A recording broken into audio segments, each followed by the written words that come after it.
I don't want to steal that idea. I didn't want to do it for this when I'm doing that. You know what I mean? No, I get it. Dude, Casey, did I tell you what we got for Reba? Mick, you have not. So, you know that we are sponsored by BarkBox Super Chewer now, right? I am well aware that BarkBox Super Chewy is one of our sponsors. So we signed up for Reba because she's always tearing through every toy we get her. And yeah, she's pretty brutal.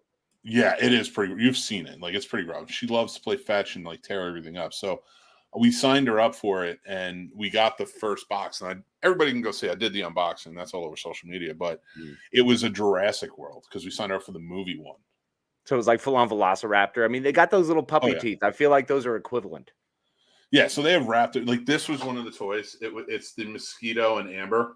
Nice. Yep. So, and it's a toy within a toy. So that she breaks through this. That's a toy. And then the very cool thing, let me show you this. So before we got started, like, this is the box that you get, right? Oh, okay, nice. So you got the snacks, you got a couple of beef, like the sticks, pork sticks. Oh yeah, I did that. This right here, this eye that looks like an egg. Yeah. It's like this little sack. It's like this tough little sack that it comes with. And it's pretty rad.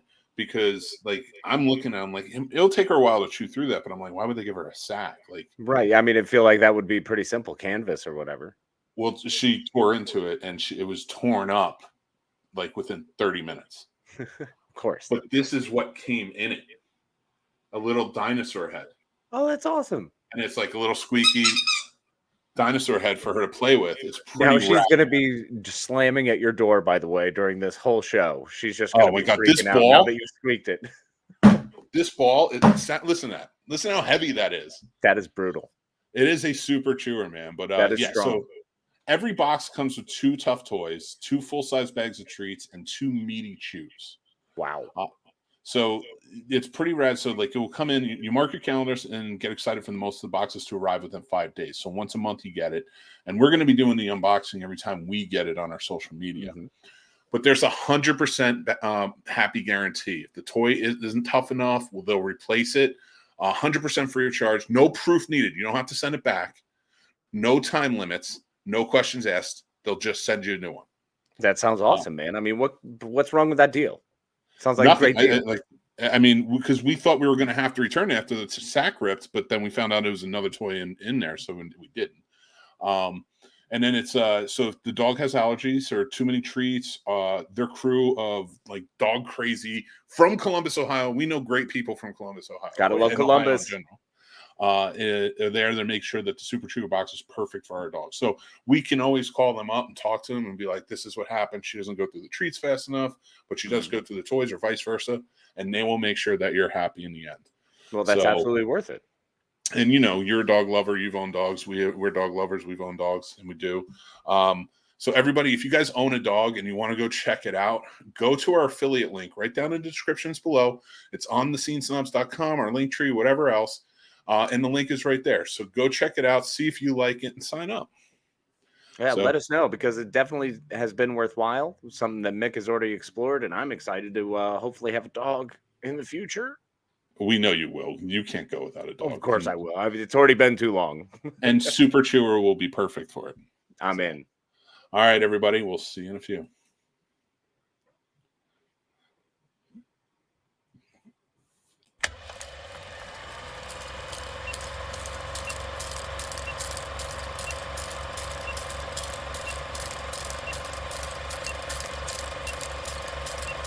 Welcome to the Scene Snobs Podcast. What's going on, everybody? It's like you just saw us. It's the future, man. Yeah, we've actually returned from the past in similar clothing, swaddled, you might say. It would have been so much better if I told you to take off the hat and then just put it on in between and just been like, no, we recorded that so long ago. That was so many seconds ago. Guys, welcome to the Scene Snobs Podcast. I'm your host, Mick Manhattan, joined as always by my illustrious, beautiful, very glasses-friendly face friend, No, Casey thank you. the Madman Plot. I love those glasses.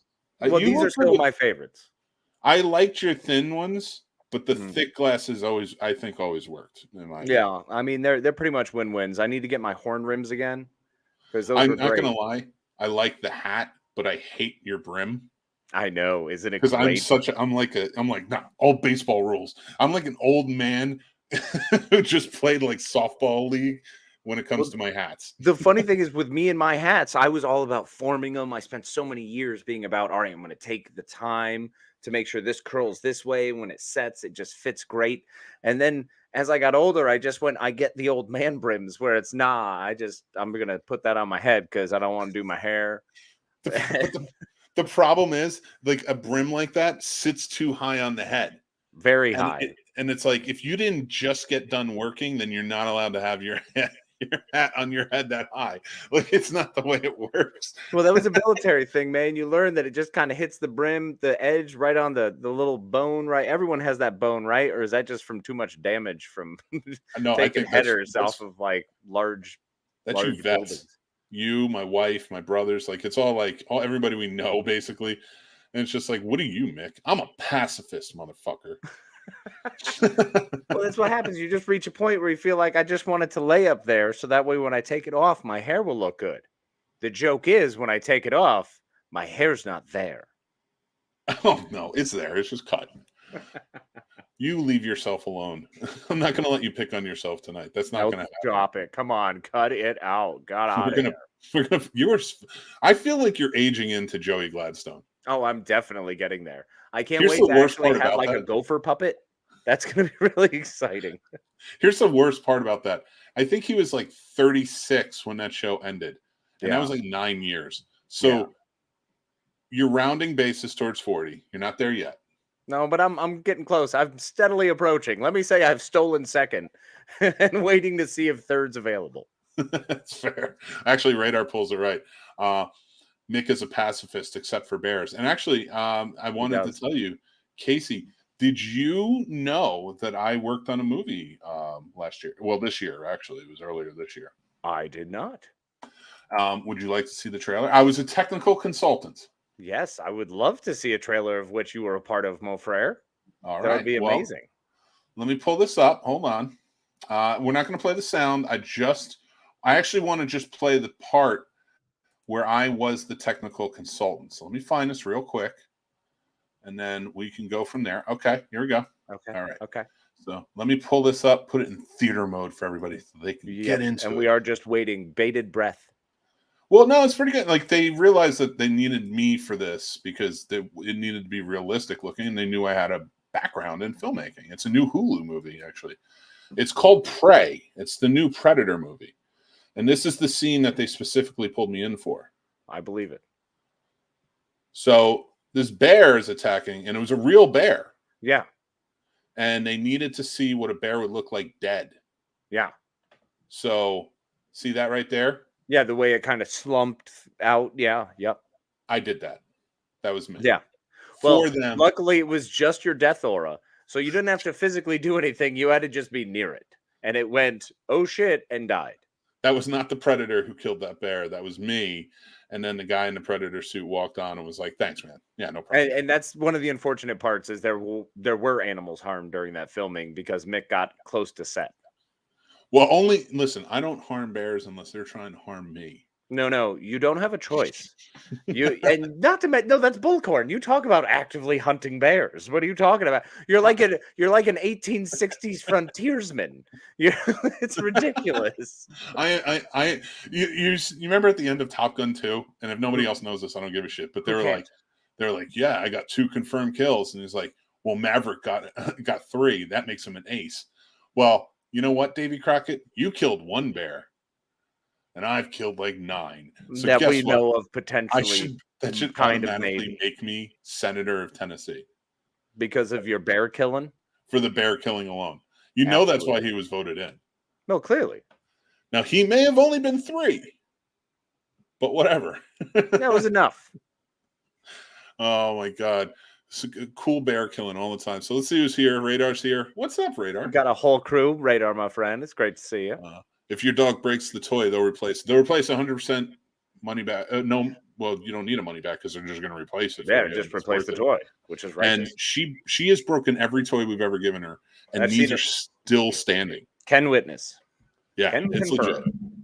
It's pretty cool. It is. The ball isn't squeaky. This is just rubber. Ah, my mic fell. He's gonna break his microphone with the toy to show you how strong it really is. Duh! It is pretty strong, actually. It was hard for me to actually. I needed 2 hands. These are bear killing hands, and I can't even. So Well, you squeak this. it's not the hands that do it. Remember, it's just the part of around you-ness. It's true. It's true. Because the My bears dog plays can't with take the the bowling talons, bro. These things are pretty tough. I will tell you that. Hi, Kathleen. Add college FM stations to Spotify's front page. YT. I'm with you. Let's do it. I'm all for it. You guys are cute, living the dream, gentlemen. We are. Thank we you. Appreciate you. I am cutely living the dream. I'm going to call you A. Nah, that's ACFMSTSFPYT. I'm in it. I'm in it to win it. I'm with you. I'll vote wherever you want me to vote. I am a senator now. Wait a minute. So by bear killing, you become a senator? Maybe of the bear universe. I don't know. I don't know that America. I mean, listen, there's a lot of people who become senators that probably shouldn't be. I mean, that's valid. So I feel like I'm like middle of the road compared to a lot. You're not as bad as the worst could have been. I don't know if that's a compliment or you're trashing me on that. I love you too, buddy. Damn it. Hi, John. I'm a little offended, but whatever. I'll get over it. You should not be, because I love you. I appreciate you, buddy. I will become, I have a cowboy hat and everything. I'll put it on. So John says, I was very confused. I thought you guys were ending the show and I just got here. No. Sorry about that. We have 3 sponsors now. So we open the show with reads. And sometimes during the show, if they call for it, but you can check out our sponsors over on thescenesnobs.com. And honestly, John, we just like to keep you guessing. We do like to keep you guessing. Oh, Corinne's here. What's up, Corinne? Hi, Corinne. And John says, Shabba. What doesn't kill you makes you stronger, except for bears. Bears will show no mercy. Right? They don't make you fucking stronger, man. You know what they do? They take legs and faces. No, all right. Maybe yours. Yeah. Because they're trying to play practical jokes. Bears are dicks, all right? In the woods, they're just trying to play practical jokes, and then they get too vicious and brutal, and they take your face off. Bears aren't cool, man, and don't smoke cigarettes, and don't do drugs. How about that? That's true. I agree with that. Don't be like a bear. Don't do the bad drugs. You can do the good drugs all you want. The good stuff. And do some of the bad drugs, just don't do them a lot and around people you're not comfortable with. Do the legal drugs that are only legal in some states, whatever. Bingo. That's what happens when you leave things to states. But we stay united. Kathleen says, I'd rather fight a bear than try to get my kid to bed tonight. Ooh. A bear would literally kill me, not just feel like it's slowly sucking the life out of me. Yeah. Those are harsh words that I understand completely. I feel every bit of that because I can feel like the child's feet inside of my ribs while they're like, don't leave, like choking you slowly. Like with the back of your shirt, and you're just, but they're also sweet and cute and innocent, and like are like, I'm scared, but don't hold me, just stay there. They're like squeezing and crushing you, and all you think of is how glorious they are, and that you have to care for them. Yeah, kids, it's a wonder, dude. So here, you want to hear a funny story? First off, let's say hi to Stacy. Stacy's here. Hi, Stacy. Hey, what is that? What's up, Stacy? She saves many cats in her area up in Illinois, and she's killing it, and we have a lot of respect for people. I don't know if you want to say killing it. She's a badass. She's a badass. Let's go badass. Job. Let's just say that. Yep. I don't know. Let's not use that term. Let's not. Yeah. Okay. You're not saving cats. It's not. She's killing cat homelessness. Let's say that. That's what she's doing. And I hate the homelessness problem in that city. That's. I don't know if you can say that. Felt right. Almost 80 cats pulled from kill shelters in like 2. See, killing it, killing the kill shelters. Doing well, doing. Listen, I use slang moves. Here. Fight the power. Like that song was a real banger, or that's so mid. I don't know. I'm finding these things out. So I'm just balling her out. Stacy's also our patron member who gave us Mannequin to watch. One of the most problematic movies we've ever seen. Oh my God, it was so problematic to revisit that one, and yet the same token, perfect movie. Hence, Stacy, most righteous. Stacy, you got to give us more. You have to, because every Patreon member can give us a movie to review on Plot Roast. This week was very exciting. We actually really loved the movie. Yeah, this was a weird week because this was one of the better movies we've ever seen. It was so good. It was so. It will be out tomorrow. The full episode will be up on Patreon tomorrow, and then the edited version will be up this weekend after the event. But it's called "I Come in Peace" or "Dark Angel," depending on where you find it. And not to be confused with the Jessica Alba Dark Angel, which was very fucking different. Very different. Very, very different. It is so bad. It's good. Mannequin was so crazy. We need a Yogi Bear reboot with Mick as Ranger Smith. Has had enough of that picnic basket stealing son of a bitch. Hey there, Yogi. I don't know. Ranger Mick will be sore with us. Oi there, baboo. We're gonna take this boy and we're gonna shove him in a basket. It's just like shh, shh, shh. What if it's Yogi Bear? Stand by. Yogi Bear as he's abducting children, right? He's part of the human trafficking, right? And that's what's in those picnic baskets. Boo Boo is like the accountant, like keeping track, and like meanwhile Yogi and Ranger Smith is totally Ranger Mick. Actually, is coming because Ranger Smith isn't handling it, so they called in Special Ranger Smith, Special Agent Ranger Mick. Yes, that's who's there to handle it. I'm dressed like Wolverine at the front of the Wolverine movie. It's perfect. Where he protects the bear from the guy. Or no, the bear gets killed by the poison arrows. Yeah. Then he goes and he like trashes the guy who did it. I would do that. I'm not going to let a bear die by unsportsmanlike conduct. And yet a bear who is human trafficking and his accomplice, you're going to, the whole point is just for you to murder them as ridiculously as you can. And in fact, your vehicle of motion should be a cannonball from outer space. There's good bears. Find out what that means if you watch the Plot Roast episode. Oh my God, you will find that one out. I come in peace. So we haven't even gotten to the topic tonight. We have a few different things we need to talk about, but let's get out of the way our big event this week. In the way. Let's put it right in the way. This is a huge event. There's a lot of awesome people and fantastic human beings who are going to be joining us for this. This is very exciting. And we haven't done one of these in a minute, bro. It's time. It's our long runs, buddy. Friday will be exactly 364 days since we last did one. Wow. The 23rd will have been 1 year. Wow. So this Friday, July 22nd, we're doing our third Fundathon. It's a charity event. We live stream on all of our channels. I keep going the wrong way. We live stream. We're calling it Casters for a Cause. We have a lot of great podcasts on and different people coming on. It's awesome. It's a great time. We are doing it for this time. We're doing it for the World Central Kitchen and Sandy Hook Promise. So if you go to thescenesnobs.com, and I'm going to pull that up right now because I want to show everybody who's watching. But if you share it with the people, everyone who's watching. And if you aren't watching and you're listening, you can check out thescenesnobs.com at a later point and find out exactly what we're talking about. 100%. So if you go to the site, you will see. Okay, so if you go to it on your phone, it will be in a red casing. It says Casters for a Cause. You click on that. Or if you're on a desktop, you see the big... I'm sorry. I just love your 14.4 modem that our faces haven't loaded up yet in the banner. Dodude, don't even get me started. I have too much going on right now. I got kids, man. I got a wife upstairs. They're all doing stuff that's not watching me right. Things are hard. There's so much responsibilities. Like the websites come up fast, just not ours. So this is so you have Casters for a Cause everywhere. You can check it out, and these are the sponsors if you want to check those out. But I'm gonna hit the donate button, and it will bring you right over here. This is our GoFundMe. So we've set $1,000 goal. Boom. If we get more, that would be great. Sweet. But whatever we get, it's live right now. You can go and donate now, or you can donate at another time. Whatever's fine with us. You can pre-donate.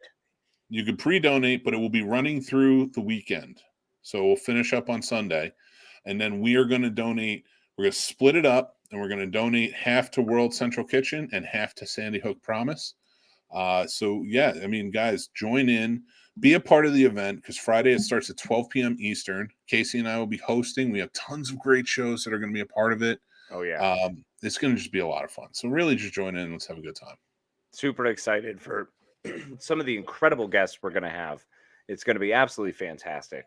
And yeah, I really hope everyone joins us for another fun, exciting event where maybe we'll have people accepting live phone calls. I don't think we will. I don't have a phone line set up. I've been working towards a telethon. This could be the year. I guess could be the everyone year. will have to wait and find out. I'm going to have Shemp over there. He's going to be handling the one phone. Just one phone, because you only really need one landline at this point. I mean, we're not setting the bar high. No. Not you guys will set the bar high for, not Well, us. look, we're no QVC. We're not going to have, people making phone calls from everywhere. So I'm telling you right now, it's going to be a lot of fun. We're going to have a great time. It's going to be exciting. There's so many fun shows planned, and they're going to be around, and we are going to be probably drunk at one point. Oh, well, yeah. By 10 p.m.? Around the 10:30 hour. Around the 10:30 mark. Yeah. I'm going to get really rosy-cheeked. Yes, he is. That's what's going to happen. And still have to go another hour and a half. And at the same time, just espouse over friendship for a good 45 minutes of that hour and a half. Oh, can I just say, I didn't get to show this picture earlier, but I wanted to show it. And it's a picture of my dog chewing on the toy. Yeah. So that's my dog, Reba. She's fantastic. Reba. I picked her for the name because nobody ever believes that I am as big of a Reba McEntire fan as I am. Because we don't believe that you know exactly every word to The Night the Lights Went Out in Georgia. That's not even her song. She sang it. It's not her song. It's Vicki Lawrence's song. That's fair. You're good. I like you. Unless it wasn't Vicki Lawrence. Vicki Lawrence might have sang another one. But it was from the 60s. Reba's way younger than that. She was in the 80s. Right. Fancy? She did sing the song, though. No, you love Fancy, though. I love Fancy. That's such a great. She has so many great songs. But here we go. One of my dogs was a rescue, and get name at the rescue was Fancy. Ah, yeah, there it is. Awesome. And her name was Fancy. Yeah. No, so when we picked up Reba, there was like a litter of them, and they named them all after country music stars. Mm-hmm. And I didn't know that at first because we had met Dolly, we had met Cash, we had met Waylon. And we're looking around, and then this one floppy-eared dog, the rest had like ears that stuck up. Right. This one floppy-eared cutie came out, and they go, "Oh, Reba!" And my wife looked right at me and was like, "That's it.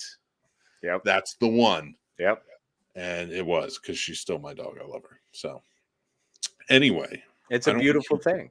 It is a beautiful thing. It really is, and I love it. I really do. So Casey, hi, Mick. Guess what? I don't want to guess. We're not getting any Marvel until the end of August. Oh, that feels really good. This is like the biggest break we've had since Phase 4 started. I am grateful for that. Well, here's the deal. So am I. But it's because of Phase 4 and how it's been going. And I want to talk to you about that. Okay, well, I'm curious of this because this is something I want to talk about too. I feel like there's a whole lot of things going on with this.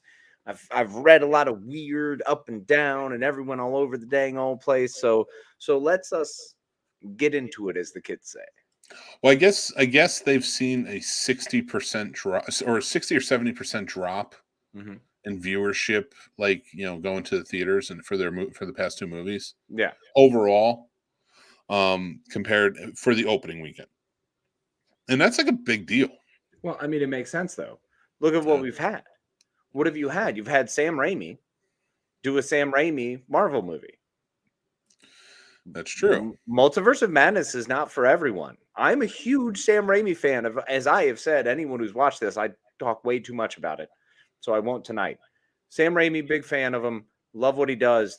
That Doctor Strange movie was absolutely a Sam Raimi movie, so people are uncomfortable with it. It's because we're no longer for a younger generation. America Chavez being in there is uncomfortable because kids like my daughter, I can't I can't show her that movie. Yeah. I can show her, Ultron. I can show her Avengers 2. We can watch Avengers. We can watch a lot, but we can't watch that one. Yeah, it's such a tough thing. Like, when you watch these movies and stuff, like Jack can't watch. Like, I think Tommy would be all right with Doctor Strange, but it would definitely be a lot. Well, there's nightmare, man. There's too many big nightmare opportunities. If I'm that scared legitimately in one scene in a movie, I don't think my child should watch it. You know what I mean? I get it. Like, Jack hasn't watched it and he probably won't. He really wants to see Thor: Love and Thunder. And even that has a couple of things where it's like, all right, like gore. It's only gore. There's not enough of them. But it's my problem with these movies are, yes, they're very fun. And they're a good time. Yes. But I tried to reason with it, like with Phase 1. I'm like, yeah, but they weren't really interconnected or anything. But you knew it was building to the Avengers. Well, it built to the Avengers, and it was able to do it in a more natural way because the movies were independent and then brought together. And I think that's what they've lost. They've lost the independent character movies. Everything has to be brought together. And they're not, because they're saying already that it's going to be a big thing. Like, they're not really doing Avengers and everything's up in the air. They haven't given us a point to get to. It seems like the next one, like Miss Marvel just ended and we saw Brie Larson show up at the end of that because we know they're going to be in the Marvels together. Yeah. But the problem is we're getting into this and it's like, but what's the big thing? What is everything coming to? I think the problem is we're not used to the idea of not having. We have too many characters we love and want to revisit with too many new characters they want to introduce, which we're excited about because we want new characters. I love America Chavez. I'm a huge Ms. Marvel was freaking awesome. Ms. Marvel is one of their best shows they've put out. Period. Dot. In my opinion, I love that movie show all the way through. I thought it was that good. I thought they did that good a job of keeping it that PG level while telling a good story, while giving me and my daughter something we could enjoy together. That was pretty special. Where you and I differ on that is, I think it's a great show. I love the family element of it, and I'm glad that it was more geared towards kids, and I think that works. There was just some stuff that didn't work in it. There's just some things that was the story was just like, it was just a little too loose in plot in some areas. It wasn't. They got rid of the film. What? It wasn't made for you. That's not what I'm talking about. That's not the same thing. Anybody, I can watch. First of all, out of everybody here, I can watch something from a professional standpoint to say whether a story or plot works. I busted my ass for 20 years in seminars and screenplay schools and writing that I can say this. It wasn't a great story. Okay. And it was loose in a lot of plot details. Well, look, the villain was weird and awkward and wasn't a huge villain. Like, the antagonist was weirdly not antagonizing. And then they just abruptly were gone, and there was nothing really to it. And then they changed tunes, and they're still trying to make Damage Control seem like they're not bad guys. This was just a bad choice, and it was a really bad choice. And I understand what they're trying to go for with the metaphor of what's going on in real life, especially with people of color. But I understand that. And I think that works. I think that works with the fact that the agent in charge, who was not on site, is the one who's like, nope, you're done. You're out. And hopefully that gives Damage Control the opportunity in the opening door to show that bridges can be gapped. I understand that, but you should have focused on that. Fair. They did not spend enough time on that part. You're right. They just wanted to tie it up to have something in there to do this and tie up the bow, but there wasn't enough.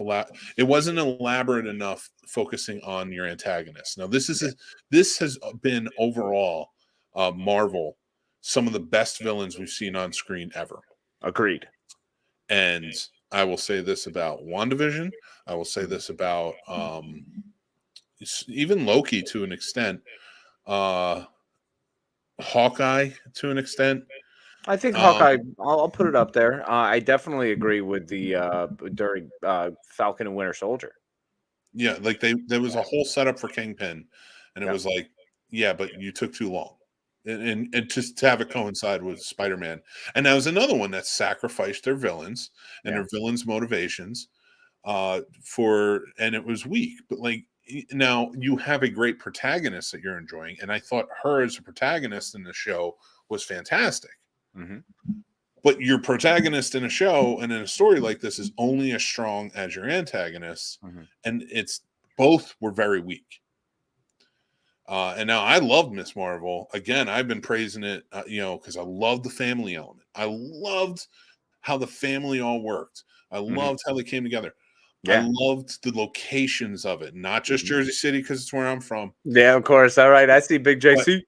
When she's in Pakistan, everything they really utilized. Awesome, man. Well, yeah, when they went to Karachi, was so beast.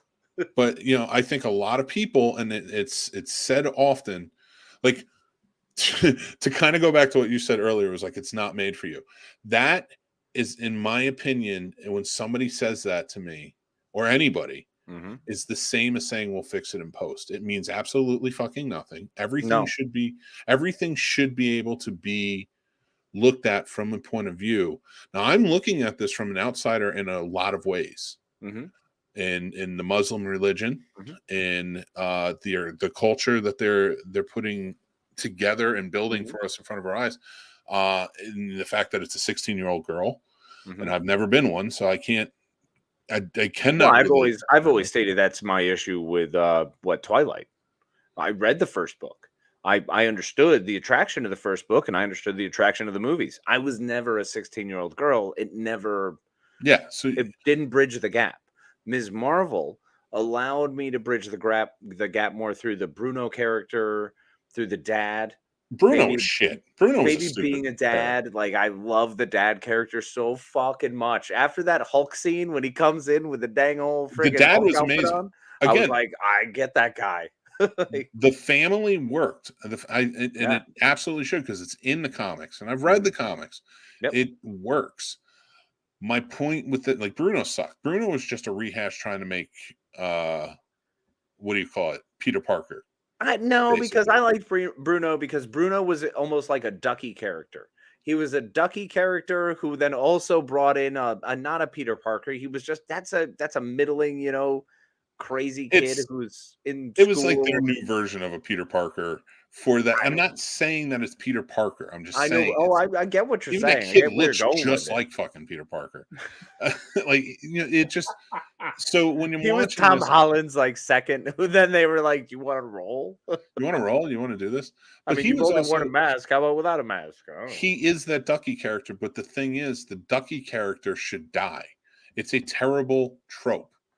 But instead he leaves. I think it's fine. It's not a trope if he leaves. No, it's still a trope. He's still a tropey character. Why can't he be the one who is there to take care of and then be guy in the chair for her, or be gadget guy? I'm fine with that. Yeah. But it was the pining. It should have just, and like he was upset in certain areas where it was like, she's making these decisions or she's not paying attention to me. And it's like, come on, man. Like, we didn't need that. We have enough going on. Shut up. I feel like it was just a look, though. I feel like the reason I liked that because it was so underplayed, because it was a look. It was a single line. And then he popped right into, let's get to work. He was there for her, for his friend, to take care of his friend. And that's why I like this character so much. He didn't sit on the pining. He didn't make it unnecessarily gross. He didn't get uncomfortable with her. He just had moments and looks, and I can appreciate that. And he moved forward and kept the friendship. That was the important part the whole way. It was hard and it was a struggle, but he did it. And that was an important part of the character that you need to see that more, I think, in our television that we don't see in our entertainment more. We're focusing on Miss Marvel way too much. Not at all. It's a great show. It was a great show. I did enjoy it. I really liked it. And actually, it's one I probably will rewatch again because it was a lot of fun. It was, and I thought that really worked. She was great as Miss Marvel, Kamala Khan, and I just, but the story bugged me. The antagonists bugged me. Antagonists 100%, man. There were some weird parts with them that they kind of just walked in and walked out. It was a revolving door of rapidness that was like, but no one ever made the connection. No one ever was the bad guy. There was villainous within everyone, and yet then it was melted quick. It was a PG, fast at you. These are the shows we don't watch. I don't watch this kind of show. I'm not. When we see this, we see the holes, we see the errors. Watching my child watch this show and find connections was like, oh, okay. All right, now I see why. But that's great. And I think that works. Yeah. I think that works for kids. But what I'm saying is it doesn't work for story. And we are telling an overall story. This is supposed to lead to the movie. Yeah. And it's not building up now. Okay, we get it. She's a mutant in the end. Great. But did you do this? Come on, they did the thing. You didn't hear the thing? I love the thing. I heard the thing. I literally said mutant. I know what they said. My problem with it is that what we're relying on? Is this your way of introducing? Yes. But you can't do that. Like that would listen. If I got to the end of Obi-Wan and it was just like, look, Mandalorian was born on this day when he fought Vader for the last time. It's like, that's why you did this? No, they introduced mutants with Professor fucking X in Multiverse of Madness rolling in on the floating yellow hover chair. So this has already been done. So they already did it. And in that movie, my least favorite part of that movie was the Illuminati. Well, I thought it took away. I was excited to see it. I really was, but I thought it took away from the story, and what they were doing. I was like, "You're just doing this for fanfare, and I don't care." I mean, I get that, but it's also they have to do some kind of intro somewhere, so they have to show you that Fantastic Four and X-Men are now part of it. So they took 15 minutes in that movie and went, "We're going to show you what the world is going to open to." And that's what they've been trying to do. And that's what's so hard is they're trying to introduce the multiverse as being the thing. But that means more story, more characters, more stuff than we can potentially wrap our little brains around over and over and over and over and over again. And the best part is it allows for all the fan fiction that we do.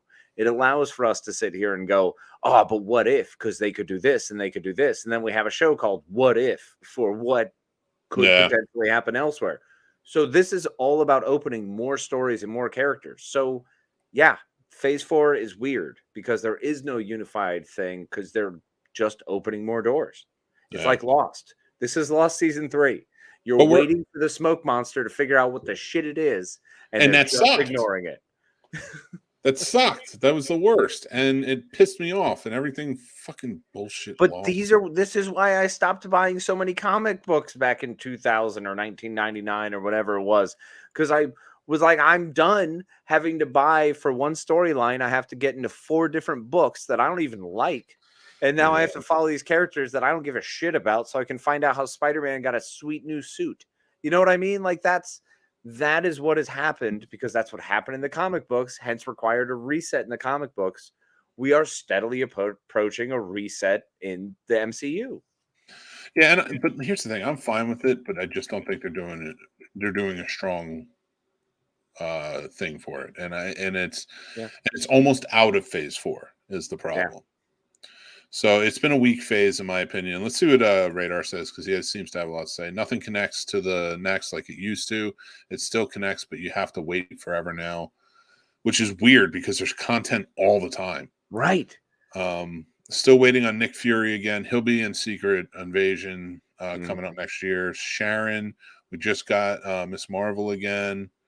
Well, Sharon was in, she had a pretty big part, and it looks like she's rumored to be in the Captain America 4, but she had a pretty big part in as the broker, the power broker, in Falcon Winter Soldier. Mm-hmm.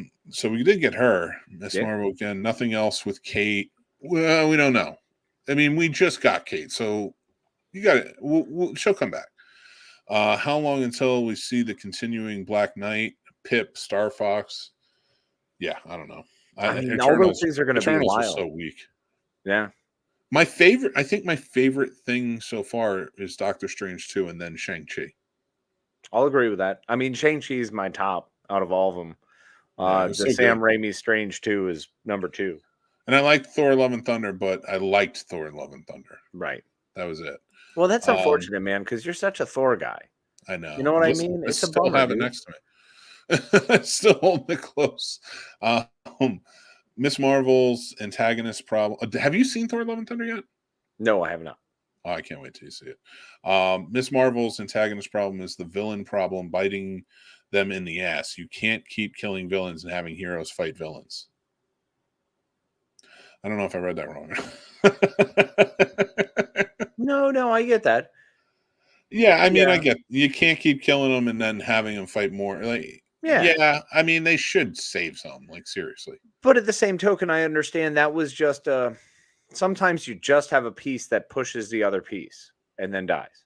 No. You know what I mean? You just have to have a piece to get to the next part. And that's really what a lot of the villains in Marvel are. As great as they are, as much dimension as they give, the fact that they make you want to like connect with them and understand that, man, I felt that way before. And I could totally see going that way and just robbing banks because fuck it. I have a big scorpion tail and now I can make money for my family. Why wouldn't I do that? You know, like, Yeah. I get that. There are a lot of facets to them, but at the end they have to be defeated. And this, because she's not going to be an Inhuman, they're opening them up with the mutants, essentially. So they're going to be mutants. Mhm. We're going to get a whole different spin on how things go. So this is all introduction stuff, and change is weird, man. Nobody likes change. We want the specials that Iron Man gave us. We want the special feels that Captain America gave us. Those were all big characters that all played together well. That stuff was kind of on a gamble, and we all rolled with it, and it worked. And we got Avengers, and then we got a bigger build from that. I think it's been more difficult now because they have so many stories and so many characters and so many people they want to appeal to that it becomes more difficult to start targeting your audiences. So you do these broad things. You do. You do. You do the broad do. So, you know, let's shift this over to real quick to San Diego Comic-Con. So guys, we are going to be covering it.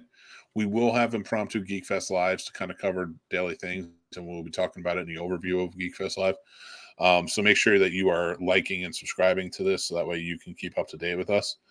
But before we get to our main topic tonight, which I know we're excited for, I do want to talk to Casey about some of the rumors that they have for not only the MCU, but other stuff coming up. So it looks like we're probably going to get a Black Panther 2 first look, and we'll probably see Namor.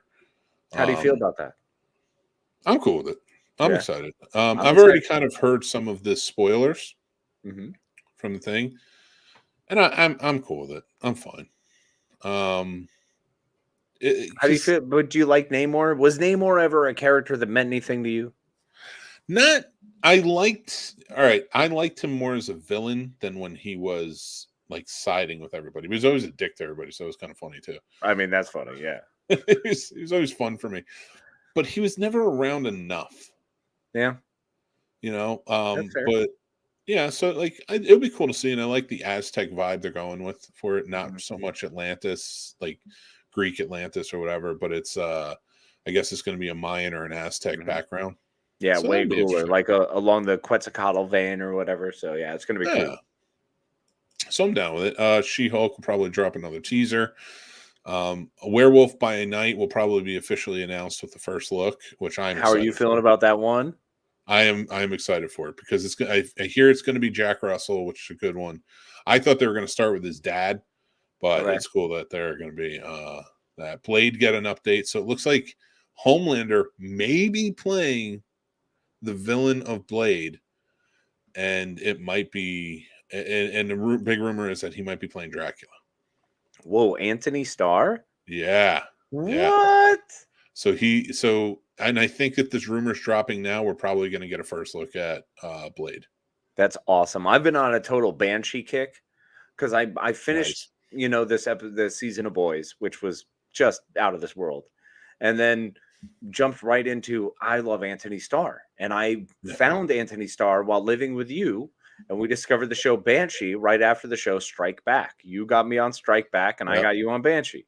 And it was amazing. And Banshee was so dang good, man. And Anthony Starr emotes and expresses so much. So the idea of him as Dracula could be Christopher Lee level Dracula. And that's a huge statement because for me, Christopher Lee is probably the best Dracula. Yeah, I don't know that I would disagree with that. I'm always okay when people say that. Classic Draculas. Gary Oldman is always in that conversation, though. So I do love Bela Lugosi, but I mean, if people say Christopher Lee, I'm never upset by that. Yeah. So we'll probably get an announcement date for What If because season 2 is coming out this year. Yes. We'll likely get teasers for Ant-Man 3 and the Marvels, which we should. Guardians of the Galaxy will probably deliver some footage. Fantastic Four updates because we know it's coming. We just don't know who, what, where, why, or when. Okay, as long as it's not Miles Teller. I don't know. I'm actually kind of cool on Miles Teller now. I'm liking him after Top Gun 2. Echo shows a preview, so yeah, we'll see if Echo gets a preview. Maybe get a shot of Daredevil. They're saying that his suit will be red and black in this, and that pisses me off because I really want the red and yellow. Yeah, you want the original, the OG red and yellow? Yeah, I would love it. Secret Invasion delivers news. That'd be cool. Captain America 4 goes official, which I'm hearing we're going to get probably a lot more information there than they're even anticipating. Thunderbolts will probably be announced. Deadpool 3 will probably be announced. Well, that sounds awesome. Because Ryan Reynolds is supposedly going to be there. And it's not going to be called Deadpool 3, so it'll be interesting to see what it is called. Will it be Deadpool and his aviation gin? It would probably be that. I don't doubt it. Gin pool? Crazy. We'll probably get Agatha, House of Harkness. Yes. And they're talking about possibly introductions to the X-Men. And get this. I don't know if you've heard the rumors. But Giancarlo Esposito is possibly Professor X. What? That would be awesome. And what? Glenn Powell. Gus Fring as Professor X would be so dope. Yep. So Glenn Powell is possibly Cyclops, which I think works. Now, if anybody doesn't know who he is, he played Hangman in Top Gun 2. Mm-hmm. He was also played John Glenn in Hidden Figures. Yep. He's a very fine actor. I always have a good time with him. He was great in Hidden Figures. He played such an awesome John Glenn. It's so sad because he is exactly what I thought John Glenn was growing up. Yep. And then you hear John Glenn was hanging out with fucking Epstein, and you're like, God damn it! And now I'm mad the other way because I'm like, I don't want you to tarnish Glenn Powell. Don't make him play that piece of garbage. Paul showed up. He's laughing. What's up, Paul? April 2021 was the last we heard of Power Broker at all. Yeah. Yeah. Well, I mean, it is only 2022. But Radar, hold on. You can't be upset about that, bro. Because honestly, they take huge breaks on characters because that's just what they do. That's the timing of these movies and shows. Yeah. So, I'm cool. You can take your time. I have a feeling this weekend you're going to find out she's in Captain America 4. Keep the same hairstyle for him, and just give him fangs and a cape. No capes. We all. And no capes. No capes. Radar says Deadpool and his Mint mobile phone. Boom. Well, just hammered on aviation gin. I love it. Man, that would be fun. So, all right. So that's some of them. Okay, now my thing is Star Trek. There's a lot of Star Trek stuff going on here on San Diego Comic-Con, bro. We got the Strange New Worlds panel. There's a Lower Decks panel. There's a Star Trek Picard panel. There's a panel that has all of those shows at once. Like, it's going to be insane. Like, I am so super excited to find out what they have coming out. And August 25th, Star Trek Lower Decks Season 3. Super stoked. It's going to be, there's going to be a lot of amazing stuff that's going to be coming. And like I said, make sure that you guys are liking and subscribing because Geek Fest Live is just a YouTube show. Yes. So you guys got to subscribe to know when we go live, and you can check it out. That's when we fest live our geeks. Is Esposito playing Xavier? Who's playing? Well, nothing's confirmed yet, but that's the rumor right now that he'll play Professor X. Okay, hold on. If Giancarlo is going to be Xavier, who would you want to be your Magneto? I mean, clearly Walter White. No, you got to get Salamanca in there in the wheelchair. Oh my God, that would be a turn of events. That would be a harsh turn of events. Salamanca is now out there just running around in the wheelchair, and Esposito's in the wheelchair ringing the bell. Why not? Lower Decks is some of the best Trek I have ever seen. Yeah. Hey, after the love for Chief O'Brien being one of the greatest members of Starfleet of all time, I mean, yeah, he clearly was. Yeah, absolutely, he was. He literally went onto a fucking Cardassian space station that had been built by Bajorans and turned it into an operational Federation station outpost. This is insane. The man is too good. After working on the Enterprise, he was the chief on the flagship. Yeah. Well, okay, so let me ask you this then. Yeah. It kind of segues into our topic of the night. And who is the best bromance in Star Trek history? Ooh. In your opinion? So there are certain levels to this. Okay. Because there are many bromances that sometimes require dignity and respect. And some bromances that are built on just kind of fucking hating each other a little bit, but respecting each other because you kind of fucking hate each other a little bit. So Riker and Worf? Yep. That's a money bromance. Because those two guys will murder anyone who says a bad thing about either one. Yeah, that's fair. But they will talk shit endlessly about each other. Riker's endlessly. That's you don't think that's Geordi and Barkley, man. Geordi and Barkley do not like each other. They will shit on each other constantly, and yet if anyone talks shit about the other one, they're like, "Are you kidding me? You're talking about the smartest motherfucker in Starfleet over there." Like each of them say that about each other in episodes. So, actually, I'm right here with John. Bashir and O'Brien on DS9. Yep, Bashir and O'Brien is strong because Bashir and O'Brien get drunk. They go on holodeck adventures. And I mean, which is incredible. I mean, they fight in the Battle of Britain. They just randomly go fight in weird, crazy battles and then just get drunk and hang out and talk about it. And then play darts. The playing darts thing is huge between them, too. And fucking Bashir saves O'Brien's life because of playing darts. Yeah.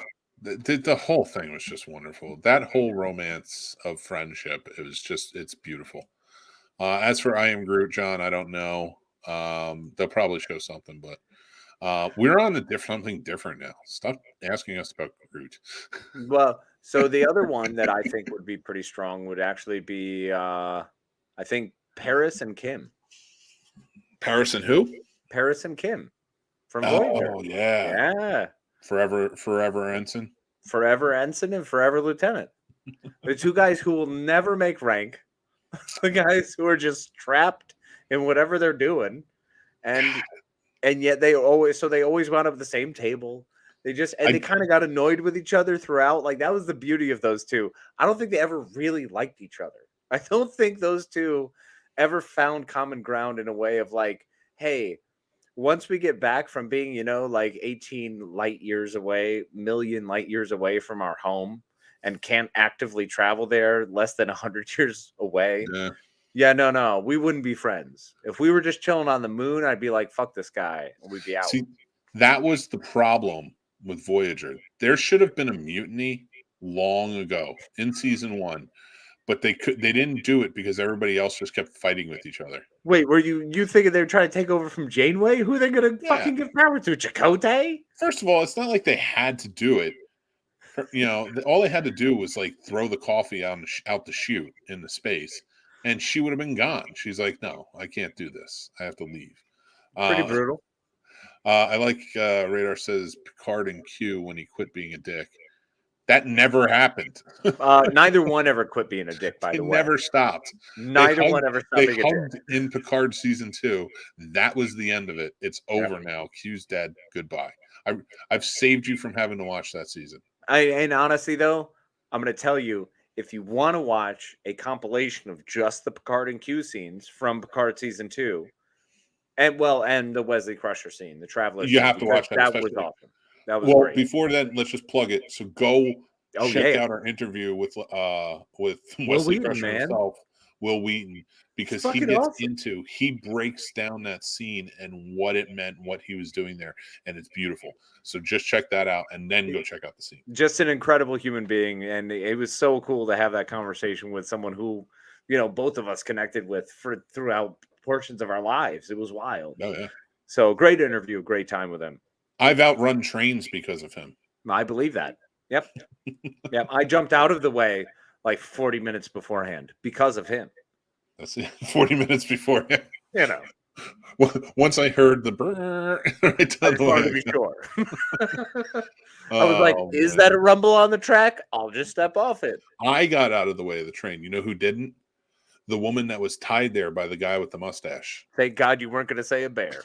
Couldn't get there. Just couldn't get there. It was a bear with a mustache who tied himself to the track. It's a bear just twirling his mustache, and this poor woman's tied to it, and is like, I don't know this knot. I don't know how to get it. I didn't bring my knife with me. It's a square hitch. What do I do? I mean, why would I bring a knife? I'm never expecting to be by train tracks. Well, look at your huge, sharp claws.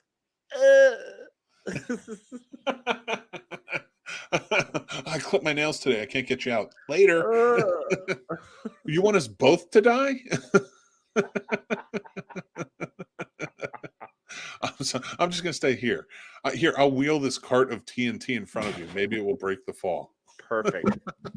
I keep knocking over. Oh, wow. Yeah, you do. Dude, how many times when we did Mystery Elephant together, our previous show, the constant running joke was the fact that your hand found the mic more than anyone else.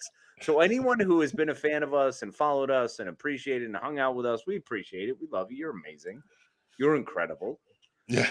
One thing you have to know about Mick is he has been so great about not talking with his hands. Because back in those days, all he did was swing violently. It was just always like, I really got Jersey into it. And usually it always starts up here. And then somehow his hands came down viciously. Yeah, like I'm struck like every the bear is in the room. It was a swap. It was a full on like you hear the thwap through the mic, and then far in the distance, like, oh God, oh no. Well, no, it didn't help that I got the degenerate mic on every episode, and it would just be like up, and then like it would just start falling. What was that one episode? No, we had a really crappy actuator one. It was one of those hydraulic actuated arms, okay, that held the mic up, and this thing would just slowly like droop down. So as he's talking, it's just slowly way down. Farther away from it. Keep talking like that. It was ridiculous. At one point, I had to rip it off the table and just hold it for the rest of the episode. It was like a 2-hour episode, and I just had to hold it. And because the fucking mic stand wouldn't hold anymore. He was just like. Or how about that time we clamped it down, but the clamp didn't work, and it rubbed off the table, and the thing just started coming towards my face as I'm talking. And I'm not watching it, but it's like coming towards my face. Oh man, stupid mics. Now I take care of them. Not you. You're beautiful. Thank you. Not you. You're different, honey. Hi. Keep working. I like you. Don't go out on me. So anyway, sci-fi. No, but I definitely say that Geordi and Data, I think, were one of the best bromances. I think that was a forced bromance because Geordi clearly had proclivities that's not. Okay, let's just not Jeffrey's tube this whole episode. Yeah, we know what those Jeffrey's tubes are all about. The Jeffrey's tube are the bypass areas when you have to do maintenance and work on the engine. It is not places to corrupt minds nor bodies. Geordi wanted to bypass that ass. Well, yeah, but he constantly failed until Ashley Judd. Did he fail? No. He did great. The only people who have dropped mics have never had to pay for one. Exactly. Well, those weren't mine. As evident, none of that equipment was mine. As evident to the Casey and I were just one day informed that we're not doing the show we've been doing for 6 years and had over 100,000 listeners. And then we were just like, really? So we started Scene Snobs, and we're growing. Different times. Different times. And we're growing. Those are some fun times. No, fun times. So it wasn't my fault. How we've grown. Yeah, we do conventions now. Dude. But actually, so Star Trek Bromance. Hold on. Do we have any last? I want to last call this because you know me and Star Trek. I will always push for another Star Trek. One last moment. Well, I see. Here's the thing. I don't know. How about Jedzia, Dax, and Worf? Ooh, nah, that was a romance. Yeah, that was actually a romance. That was they married each other, so it wasn't really like a romance. But Jadzia, Dax, and Cisco. Yeah, that was a good bromance. That was a strong one. Yeah. Yep. Liz is laughing at us, probably because of all my mic dropping. My inadvertent, not on purpose mic dropping. Yeah, Liz completely gets it. Hi, Liz. Hi, Liz. So, I like Cisco and Jedzia. That's a good one. That's a strong one. Was there anyone else? Oh, well, the original series, Kirk and Spock, bro. Yeah, well, I mean, I feel like that's the mecca, though. How do you? Okay, if Kirk and Spock is the mecca, then how do you feel about? Like, was there a Sulu Scotty or a Scotty and Kirk? Or for me, I'll tell you my other favorite that is the mecca to me was Bones and Kirk. Well, I always count Bones, Kirk, and Spock because they were always like friends. Yes and no, because the Bones and Spock was a different dynamic than Bones and Kirk and Spock. But I feel like it worked. Honestly, of course. In a weird way, it's like I can't believe we're calling back to this shit again in one show. Fucking Mystery Elephant, our old show. I feel like that was us, the three of us, the thruple, the triumvirate. Yeah. Where it was just like generally it was you. The three who can never be without the other three. I don't know about all that, but I will tell you this. It's a good wrestling promo, right? That whole friendship was generally you being the referee between Billy and I, like, arguing with each other. It was a lot of, hey, get the foot off the rope. You keep it legal. You keep it legal. Yeah, shut your fucking mouth. That was basically what that whole relationship was. In a fun way. Like, it was fun. Don't get me wrong. I'm not bashing. It was an adventure, bro. It was. You know what I miss the most? We're getting real here. We're not even talking about sci-fi. You know what I miss the most? The smoke out nights. Yes. I was talking to Dan and Tim the other day, who will be a part of I don't think Tim's going to be a part of the Power Hour, but Dan will be. Well, that's a bummer. And yeah, we'll miss him. Tim is great. But they're brothers. They're friends of ours out of Michigan. And they were doing a smoke night. They were smoking meat. So they were getting to hang out with each other overnight. And I was just like, I miss that. Like when Casey had the smoker and we would just like all night just do the smoking. Yep. And that was my favorite thing. I would start those smokes at around 7 a.m. and just let them rock and roll. And we would put on like a weird, ridiculous 8-pound brisket that would require 16 hours and then have like either ribs or a pork shoulder or something on the side. And we just hang out all day. It was great. Yeah, it was so much fun. And John, I hate to break it to you, but Kirk, Bones, and Spock were not the first mainstream throuple. The Three Stooges. We have to give it to the Three Stooges. Actually, yeah. I'll give you the Three Stooges were the first official throuple because they all lived together. They couldn't function without the other one. Like, not one of them could ever get a job on their own. Did you notice that? Yeah, they always had it was like, wait, you're not going to hire all of us? Right? I didn't appreciate that. They somehow made a job.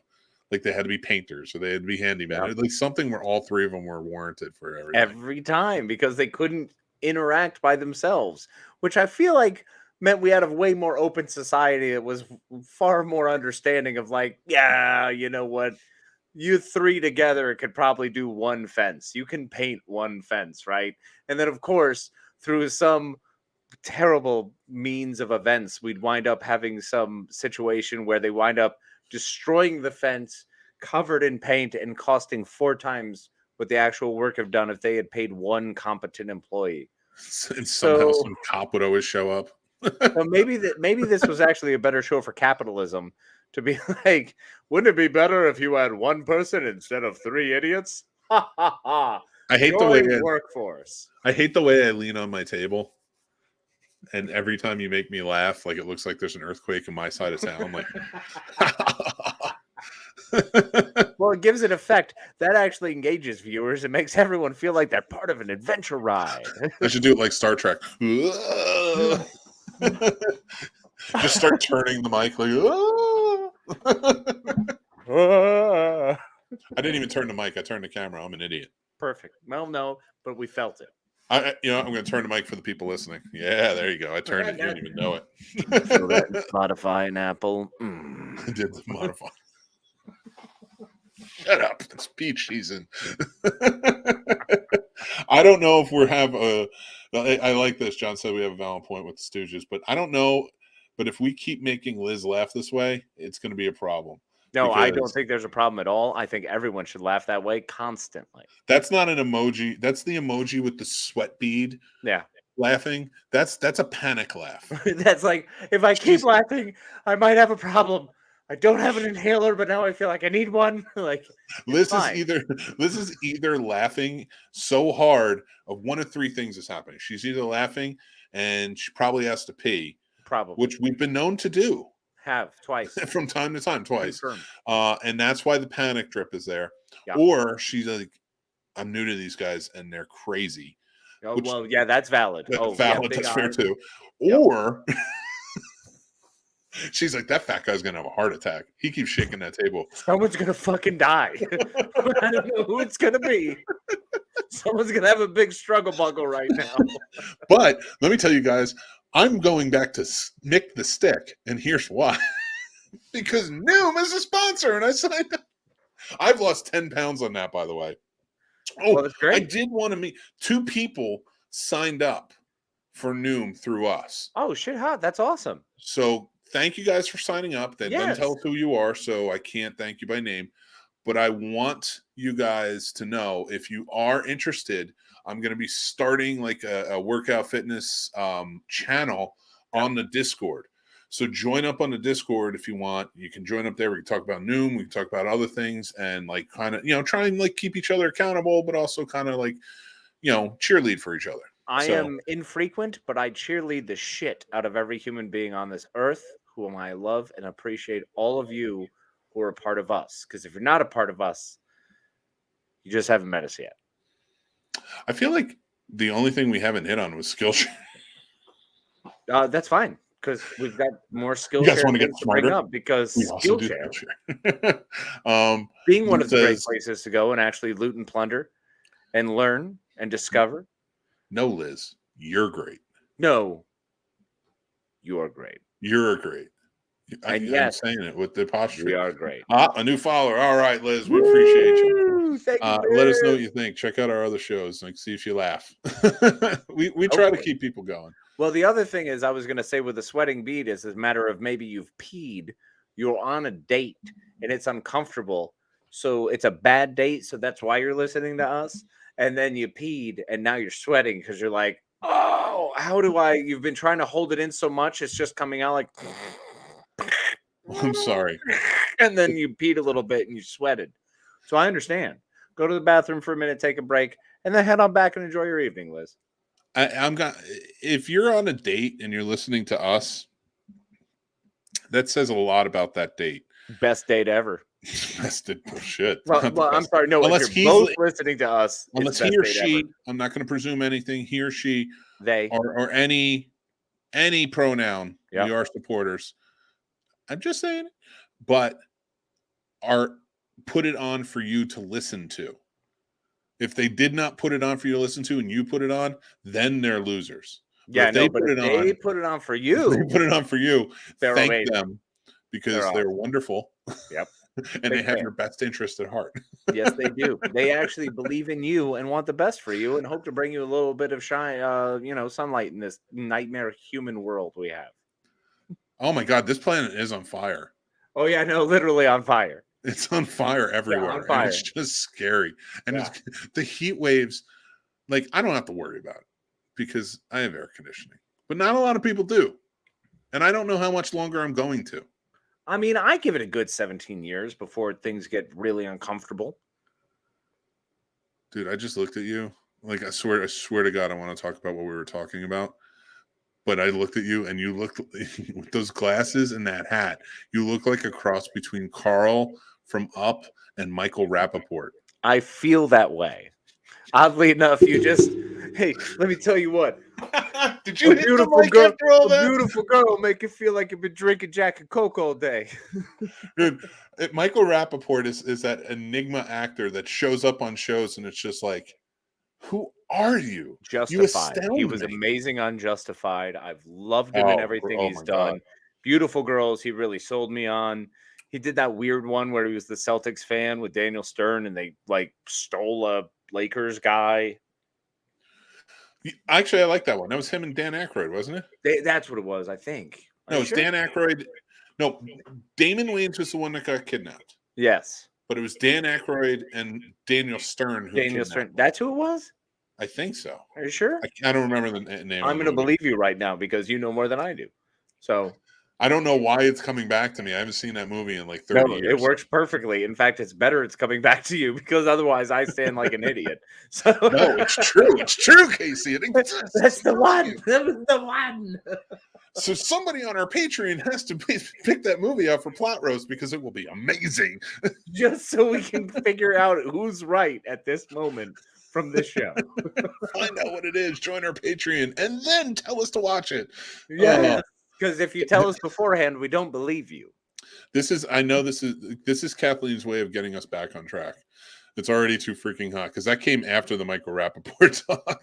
That's right. Liz says, right? Oh my, it is getting hot. Ooh, yeah. my. It's getting hot. I don't want to get sued.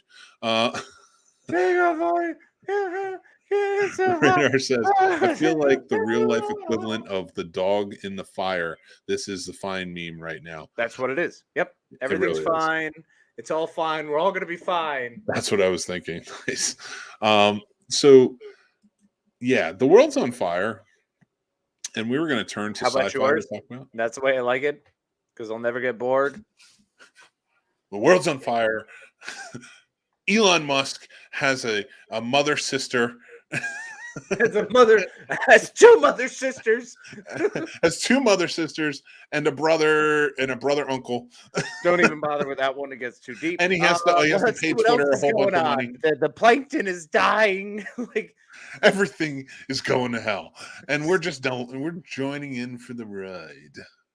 So if we're just gonna come in swinging, the whole point is for us to get kicked further back up because Friday, you're going to see us in full swing and full form.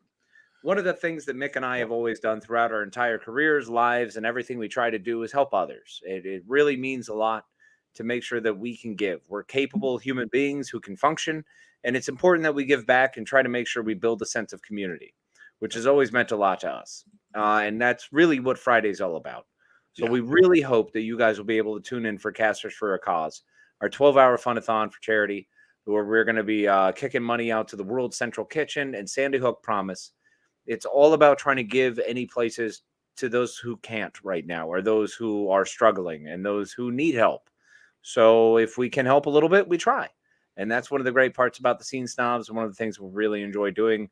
And not to mention, it's the other incredible podcasters in the community we get to work with, who will all be a part of it on Friday. So we really hope you'll be able to join us for a fantastic, wonderful day of 12 hours of craziness. And then let me tell you what, it's going to start fun and be loud and big, and it's going to be absurd in the middle. And then by the end, we're going to be so tired we don't know what's going to happen. So yeah, we never know what's going to happen on these things. So basically, we set the tone. So the goal is $1,000. We're going to split it up between the two charities. These are two charities that we believe in. Sandy Hook Promise was, of course, started by the parents of the young elementary school victims from the Sandy Hook shooting, and it's to help prevent school shootings. That is their work. So you don't take it as a political thing, because we all should want to be ending school shootings. Gun rights are important, and I think gun rights are something we need to focus on, and we should always be aware of gun rights. We should not lose things that are rights. I agree. What we should not ever do is put other people in harm's way when we could potentially stop something. Yes. By getting smarter about how we respect those guns and their rights. Yeah, I'm not talking about stopping guns or stopping any of that. That's a bigger issue. I'm talking about let's stop school shootings, and this organization works night and day to make sure that's the thing that is not going to happen anymore. And also, World Central Kitchen, Chef Andre, right out of Washington, D.C., over by us where we are. This man has fed so many people. I mean, it's countless. For free. All over. Every time somebody needs them or somebody's suffering, especially kids, he is on the case and he is providing meals for everyone. They're both wonderful organizations. You can look them up. We love them. We are all about it. So if you guys want to do it, like I said, I'm going to show you one more time because thank you, Casey, for bringing that up. It's Casters for a Cause. That is going to be this Friday starting at 12 p.m. Eastern. And it's a 12-hour event. As you can see, you can click, if you're on your phone, click this, Casters for a Cause. Or if you're on your desktop, you can click the picture or the donate button, and it brings you right over here. This is live now, but it will be running through Sunday. You can donate whatever you can. And if you can't donate, which I understand, and I've said this time and time again whenever we do these fund-a-thons, if you can't donate, it would just be wonderful if you can share this out. Let's put if you can share, if you can hang out, if you can use any platform you have. We have a tiny platform here that we love and appreciate and care very much about. And it's a platform that has allowed us to try to bring a little bit of happiness and a little bit of joy into your life, maybe once or twice a week, a couple times when you can tune in. It always means the world to be able to share that with you. And we hope to give you something. And we're hoping that you can help give something back to others. And that's just what we keep doing. If we can just keep sharing it and pushing it forward, then maybe we can keep building that hope and keep being better and keep being a light for other people in the world. And that's all we can keep trying to be. So we appreciate you, and it means so much. And thank you so much for the time you spend with us. And thank you so much for hanging out with us and for making us a part of your life. It means the world. So we're super excited for Friday. And super excited to be able to maybe keep spreading that message and keep spreading that light. You have to take a shit, don't you? No, like I got to pee, but that's fine. I've got a bottle and a hose thing going right now. So we're fine, man. It's like a reverse urethra. I'm shaking the table again. Stop it. It's my reverse urethra. It goes in, it goes out, buddy. I'm fine. I just got to kick my leg a little bit. Don't mind. Well, I'm going to read off the comments. Then we're going to spin a quick yarn, and then on the outro. But I want to say, Liz, we understand you're upset. Hopefully, we brought a little bit of happiness to you tonight, and thank you for joining in. Please check out our shows, hang out with us. Paul is here. We love Paul. He's going to be a part of the charity event. He's going to be doing a Nope review, and he's going to be reviewing basically all of Jordan Peele's movies. So we're excited for that. Yep.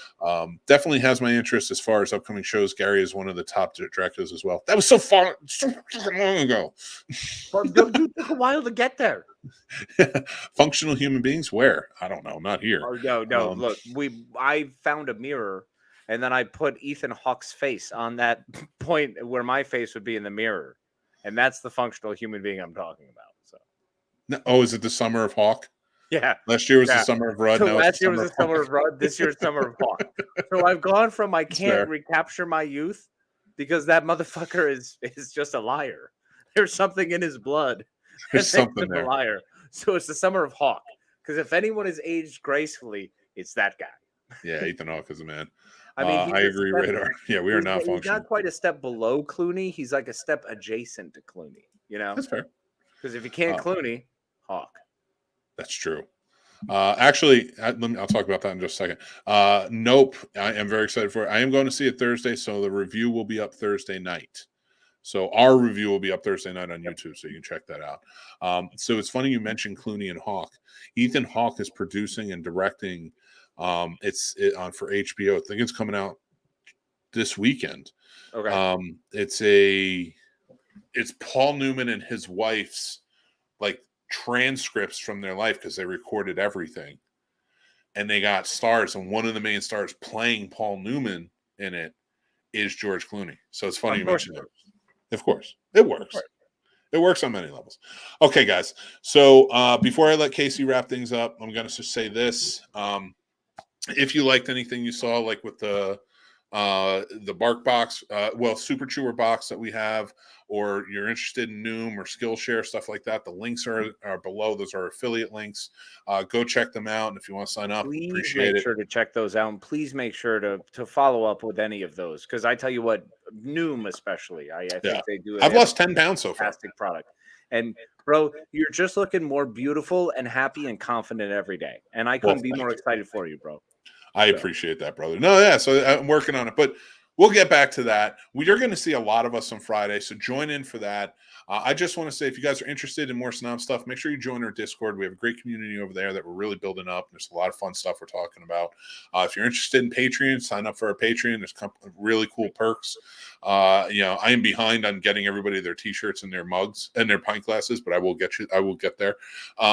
But thank you guys for everything you do for Plot Roasts. We do monthly giveaways, stuff like that and more. Check that out. Everything is on thescenesnobs.com. Make sure you're following us on social media everywhere, because we do different things everywhere, and it's a lot of fun, and it all comes up. Before I go, I want to say thank you guys for watching. Casey, take it away. I appreciate you, and thank you so much for joining us as always. Once a week, you let us make things a little bit brighter and happier for you with all the craziness going on.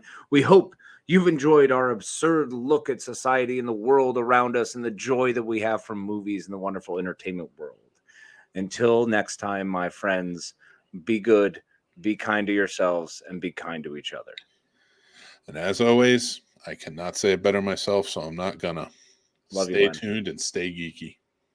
Thanks for watching and listening, everybody. I'm the Scene Snob, Mick Manhattan. You can check out the Scene Snobs Podcast live every Tuesday at 9 p.m. Eastern on our YouTube channel, or all podcast platforms afterwards. Also on our YouTube channel, you can check out great shows like Real Combat, the ultimate debate show for movie lovers, mixed movie picks with new recommendations every week, Geek Fest Live every Sunday night, and new movie reviews and news all the time. Like and subscribe, then hit the notification bell so you know when all of our new episodes drop. Thank you so much to all of our amazing Patreon supporters, with whom this would not be possible. They help keep the lights on and support us in such big ways. If you would like to become a supporter on our Patreon and take advantage of all the perks like monthly giveaways, early access, and so much more, head on over to the Scene Snobs Patreon page and just sign up on one of our 2 tiers. Join our awesome community of geeks, movie lovers, and so much more, and join up on our Discord. The Scene Snobs Discord is now live, and you can head over to thescenesnobs.com for links to there and more. The Scene Snobs merch store is now open with original fun designs that are available on all different types of merch and apparel. Check out thescenesnobsmerch.com. Make sure you like, follow, and subscribe to all of our social media accounts like TikTok, Twitter, Instagram, Facebook, and so many more. We have fun updates, topics, we talk about collectibles, and so much more on there. It's a great time. You can find all of our links to everything on thescenesnobs.com or on our link tree, which are down in the descriptions below. Thanks again, everyone. Stay tuned and stay geeky.